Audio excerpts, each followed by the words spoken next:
친구예요 그러면? 예, 안양고 친구고 그 친구도 그러니까 형하고 동생이 예. 연년생인데 둘 다 예. 서울법대 갔어요. 와. 네, 부모님 부럽죠. 네. 와. 네. 그러니까 백대현 부장판사의 동생도 서울법대 갔군요. 예, 그 정현이랑 와. 되게 친해서. 그 백대현 재판장이 윤석열 전 대통령의 1심 선고 날짜를 밝혔습니다. 1월 16일. 네. 윤석열 전 대통령 멘붕이 왔습니다. 멘붕.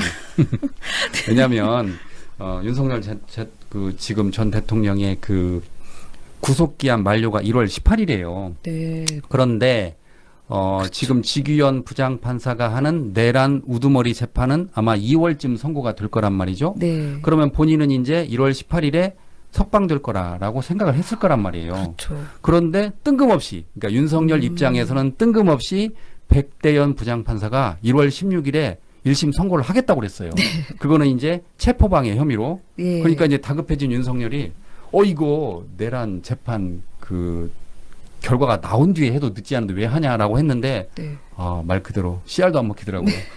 그리고 만약에 이게 특검도 이거를 자기들이 6개월 안에 정말 그 마무리를 하려고 그러면 처음부터 얘기가 나와야 되고, 저도 뭐 과거에 이런 일들을 하면서 신속하게 하려고 그러면 증거 자체를 정제된 증거로 축약을 시켜가지고 정말 재판이 신속하게 가야 되면 복사를 다 해서 복사비 받고 기록도 주고 이렇게 합니다. 근데 어마어마한 분량의 기록을 그냥 던져놓거든요. 그러니 실제로 나중에 가면 철회한다 하지만 변호인들은 증거 동의 여부를 판단하기 위해서라도 그 많은 양의 증거들을 실제 봐야 됩니다. 그래서 이거는 처음부터 6개월 선고라는 것이 예정에 없다가 느닷없이 지금 특검의 요청에 의해서 지난번에 이렇게 이런 결정이 내려진 거기 때문에 이거는 변호인 피고인 입장에서 보면 하나의 불이타라고 할 수가 있습니다. 그래서 여기에 대해서는 기회를 좀 주십사 하는 것이 뭐 어떤 논리가 다 설명이 되죠. 재판장의 말씀도 일리가 있고 맞고, 뭐 특검 측 얘기도 뭐 자기 입장에서는 그런 말 할 수 있지만 근본적으로 이거는 불이타라는 겁니다. 처음부터 이 재판을 6개월 안에 한다. 자, 그러면 특검 측은 2달 안에 모든 입증을 1차적으로 끝내시오. 그 다음에는 변호인이 증인 신청하십시오. 이런 식으로 진행이 돼야 되는데 130명 증인 신청한다고 하다가 느닷없이 마지막에 증거 철회를 하면서 여기서 끝냅시다. 이렇게 하는 경우는 이거는 뭐 명백한 불이타가 되기 때문에 이거는 좀 재고를 한번 해주시는 것이 좀 어떨까 요청드리는 겁니다. 예, 재판부의 입장은 말씀드렸고요. 일단 오늘 피고인 측에서 증거 제출서 8로 신청하신 증거 목록을 제출을 하셨는데 이 부분 뭐 가능하시면 특검 측에도 그 사본을 제공하셔서 증거 검토 후에 다음 기일에 서중 조사를 할 수 있도록 협조하여 주시기 바랍니다. 문서 송부 촉탁 명령 신청 오늘 제출하신 것과 또 어제자로 제출하신 것 있었는데요. 다른 재판부에 관해서 이 부분 검토해서 제부 결정한 후에 필요하다고 판단되면 채택해서 송부 촉탁 보내도록 하겠습니다. 그래서 저희가 다른 재판부에 신속하게 좀 회신을 달라고 요청을 드려서 다음 기일까지 증거 조사를 필요하다면 할 수 있도록 그렇게 하겠습니다. 네, 되게 원칙적인 분입니다. 백대현 부장판사가 실제로 그 내란 관련 법이 바뀌면서 중개가 원칙이고, 원래 다른 재판 같은 경우는 중개가 꼭 원칙은 아니었는데 이 부분에 대해서 정말 헌법적으로 뭐 중대한 사안이니 이거는 전 국민들의 알 권리를 보장하기 위해서, 그리고 제대로 재판이 돌아가기 위해서 이 중개가 웬만한 예외 사유가 없으면 원칙적으로 허용되게 돼 있는데, 그럼에도 주요 그 타겟이 된 내란 재판부인 그 지규현 부장은 계속 안 하고 있었어요. 중개를. 허용을 안 하고 있었습니다. 뭐 이런저런 이유로 뭐 안 하고 있었는데 제일 먼저 한 걸로 저는 기억합니다. 백대현 부장판사가. 네. 특수공직방, 뭐 체포방해 이런 부분에 대해서. 그래서 그 자리에서 생생하게 볼 수 있었어요. 윤석열 그 피고인이 막 안 나오다가 그 재판에는 나왔단 말이에요. 예. 그때 왜 나왔는지 기억하십니까? 한 16번인가 10번을 안 나오다가, 내란 재판에는 안 나오다가 그날 보석 심판이 있었어요. 맞아요. 그때 그랬어요. 예. 그래서 이어서 하는 보석에만 딱 나갈 수가 없으니까 거기에 이미 어쩔 수 없이 거기 나갔는데 온 국민이 정말 얼마나 말이 안 되는 말을 하고 있는지를 확인을 했단 말이에요. 아직도 반성 안 하고 뻔뻔하게. 근데 내란 그 재판을 일단은 허용해서 굉장히 그때 화제가 이미 됐어요. 백대현 부장판사 하면서 짤이 돌면서 왜 화제가 됐냐면 그 윤석열 측에 막 따박따박 질문을 했는데 변호인들이 대답을 하나도 못하는 거예요. 예. 세상에 변호인이 묵비권을 행사하는 저 재판은 처음 봤습니다. 그래서 야 백대현 부장판사 되게 대단하다 해서 저도 딱 봤는데 저희 고등학교 선배였습니다. 개인적으로? 네, 아. 저희 이제 고등학교 1년 선배였는데 아니 그러면 고등학교 때는 몰랐습니까? 그러니까 저는 알았죠. 워낙 유명했습니다. 전교에 뭐 항상 뭐 전국 뭐 몇 등 이를 드니까. 안양고 수석이었나요? 그럼요. 네, 안양고 수석입니다. 네. 그러면 1년 선후배지간이에요? 네, 맞습니다. 그러면 1년 선배인 예를 들어서 고3이라고 치면 네. 고3의 수석은 백대현이었고 네. 1년 후배 고2의 수석은 우리 의원님이셨나요? 노코멘트 하고 싶지만 네, 저였습니다. 네. 문과에서. 네. 그렇군요. 네. 그러니까 고2 후배 수석은 지금 여기 있고 고3 선배 수석은 지금 재판정에 있는 거네요. 그렇군요. 네. 그러면 백대현 부장판사가 그때는 어땠어요? 고등학교 때는? 그때도 방금 말한 그 원칙주의처럼 공부만 했습니다, 진짜.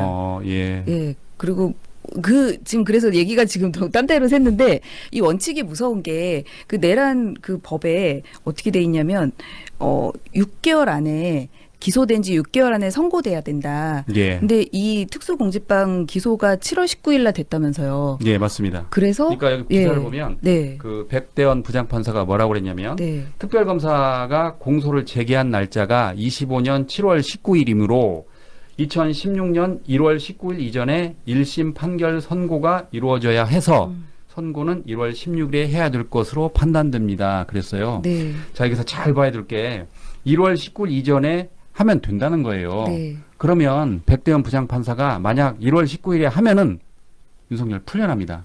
그런데 백대현 부장판사는 1월 16일에 한 거예요. 네.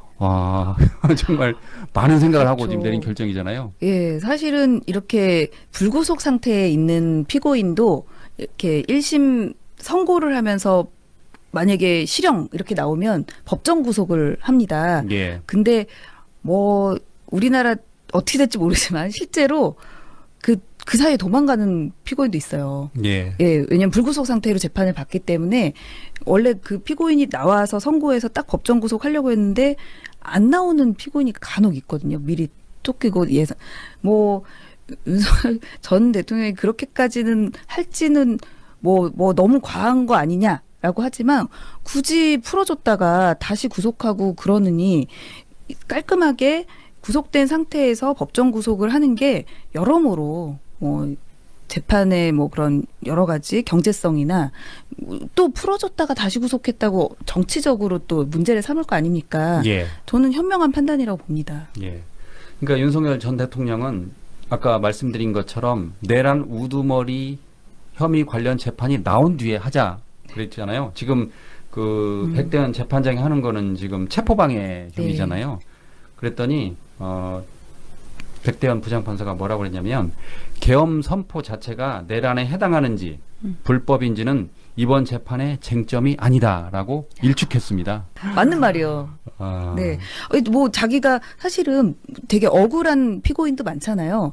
그런데 이 공권력이 어쨌든 네가 이런 체포 대상이니까 일단 가자, 서해 가서 얘기하자라고 했을 때 막 뭐라고 했습니까? 경호원을 사적으로 동원해서 총이라도 쏘면서 예. 강력하게 저항해라. 이 자체가 엄청난 죄예요. 그거를 판단하면 되는데 왜 내란을 먼저 선결 조건으로 해야 되는지가 윤석열이 잘못된 논리를 펼 때 따끔하게 이렇게 일침을 가했죠. 저는 개인적으로 그 대학생 생활도 궁금한데 백대현 부장판사가 지금 같이 이제 서울대 출신이잖아요. 두 분이. 네. 대학교 때도 공부만 했나요? 어땠나요? 제가 알기로는 사법시험을 빨리 합격한 걸로 알고 있습니다. 5학년, 예. 4학년 때 그 정도. 5학년이요? 예, 보통 이제 5학년이라고 표현하는데 예. 입학해서 이제 5년 차 때 5년 차. 2차를 합격하려면 3, 4학년 때 1차를 합격을 했었어야 돼요. 그 정도 되려면 공부만 했다고 저는 추정합니다. 네. 그러니까 대학 4년 하고 바로 그 다음에 합격했다 그런 네, 거잖아요. 되게 소년 등과 케이스죠. 네. 와, 진짜 똑똑하네요. 네, 똑똑합니다. 그럼 그때도 말이 없이 그리고 과묵했나요? 예, 엄청 과묵했습니다. 이번에도 보면 가만히 듣고 있다가 이렇게 촌철살인을 날리는 그러니까요, 모습을 예. 보이잖아요. 예전에 고등학교, 대학교 때 모습하고 똑같습니다. 네. 지금 지기현 재판장하고 완전히 비교되잖아요. 아, 그런 거기는 이제 그 예능 MC, 예능 MC잖아요. MC. 예능 야, MC. 진짜. 그러지 마세요. 그러면서 하는데 여기는 그냥 한 칼에 단칼에 그냥 일축해 버리잖아요. 예. 사법부가 사실은 뭐 여러 가지로 질타를 받고 있기도 하지만 예. 우리나라 사법 시스템의 그래도 마지막 보루 아닙니까? 그런데 범죄자들이 그렇게 만만하게 보면 안 된다라는 그 모습을 보여줘야 되는데 저는 지규현 부장판사 왜 그러는지 정말 모르겠고 그 백대현 부장판사처럼 해야 맞다고 생각합니다. 그 선배 백대현 부장판사 혹시 볼 수도 있으니까 아, 고등학교 때 전혀 연이 없었나요? 아니 의원님? 저희 친구가 그 동생이었고 친구가 친구 이름은 백정현입니다. 네. 친구예요 그러면? 예, 안양고 어. 친구고 그 친구도 그러니까 형하고 동생이 예. 연년생인데 둘 다 예. 서울법대 갔어요. 와. 네, 부모님 부럽죠. 네. 와. 네. 그러니까 백대현 부장판사의 동생도 서울법대 갔군요. 예, 그 와. 정현이랑 되게 친해서 예. 네, 간접적으로 늘 소식을 듣고 있습니다. 자, 마지막으로 우리 시청자 분들께 한마디 해주시죠, 의원님. 예, JTB 제가 너무 애청하는 방송이고요. 조회수도 막 100만은 쉽게 넘는 것 같습니다. 그래서 요즘에는 뭐 대통령님 그 업무 보고 때문에 정말 더 핫해졌는데요. 제가 여기 출연하게 돼서 너무 영광이고 오늘 첫 방송이라 혹시 부족했을 수 있지만 다음 방송 때는 더 파이팅 넘치게 재밌게